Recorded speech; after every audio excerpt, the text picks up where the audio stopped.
Hey, you guys, Life Coach Bridget here to share some Me 3 love with you because that's what I do.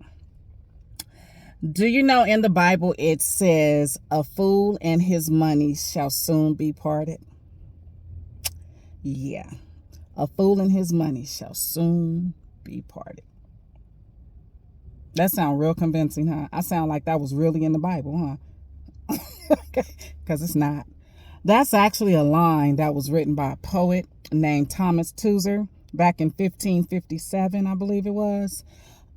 He wrote that line, but it was in reference to some scriptures that are in the Bible. One actually comes out of the book of Proverbs, chapter 21, verse 20. And it says, there is a precious treasure and oil in the dwelling of the wise, but a foolish man swallows it up. In other words, that whole line is in reference to finances and how a wise man and a foolish man, how they both manage their money. Okay. A wise man will spend his money on necessities or things that will generate him money. A wise man is always looking to the future. Okay. That rainy day, that rainy day money that I'm sure we've all heard about growing up, always have some money put aside for a rainy day. Whereas a foolish man, he gets money, he knows nothing about saving it, he knows nothing about budgeting, and he spends freely. And he spends on things that are not even necessary, not even needed, not even thinking about tomorrow and the possibilities of what lies ahead. He is in the now, and the money just burns through his pockets.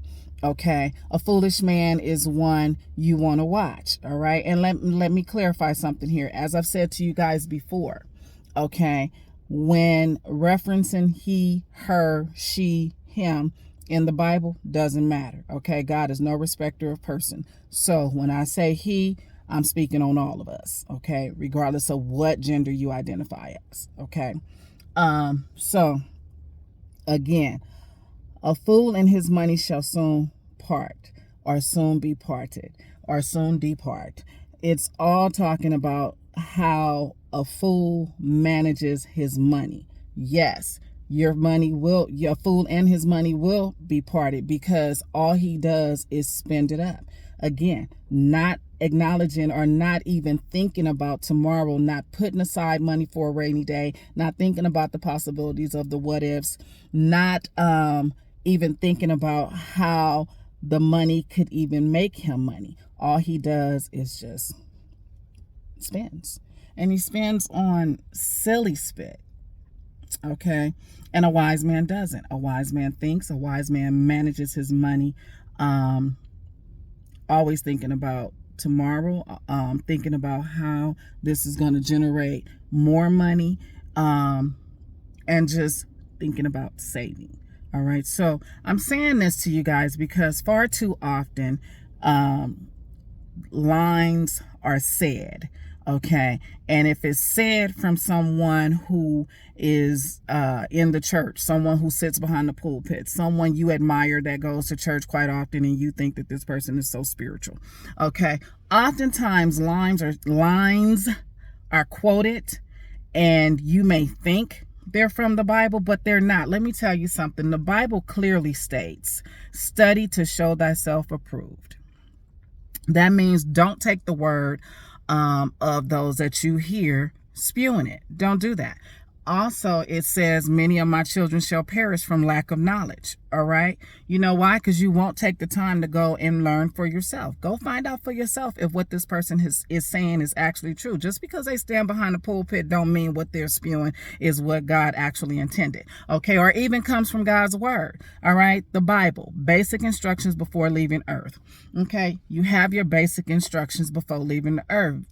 So you're just going to depend on what somebody else says. You're not going to look it up for yourself to see if what they're even saying is true, if it's even factual. You're just going to take their word. Yeah, you fall in that line of many of my children shall perish from lack of knowledge. Look, a fool and his money shall soon be parted. In the book of, what is it? Did I say it already? If I didn't, I'm going to say it now because I'm getting ready to pull it up. The book of Proverbs. Okay. 21:20 clearly states, there is precious treasure in oil in the dwelling of the wise, but a foolish man swallows it up. Do you not know that there are about 10 or more, maybe, scriptures in the Bible that talks about a foolish man and his money being parted? Do you not know that there are 10 or more scriptures in the Bible that talks about finances? Okay. And let me tell you something else. You may not be the foolish man. You may not even be the wise man. You might be the naive man who allows a foolish man in your presence, and you know that they're no good with money. You have to watch that, because guess what? They will not only spend their money, but they will also spend yours. Okay? For real.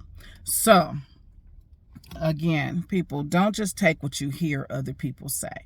All right? Look it up for yourself. Study to show thyself approved. Don't be one of God's children who perish from lack of knowledge. All right? Don't.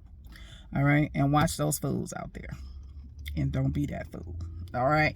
So, anyway, me 3. Motivate, encourage, empower, embrace. Because that's what I do. I love you guys to life.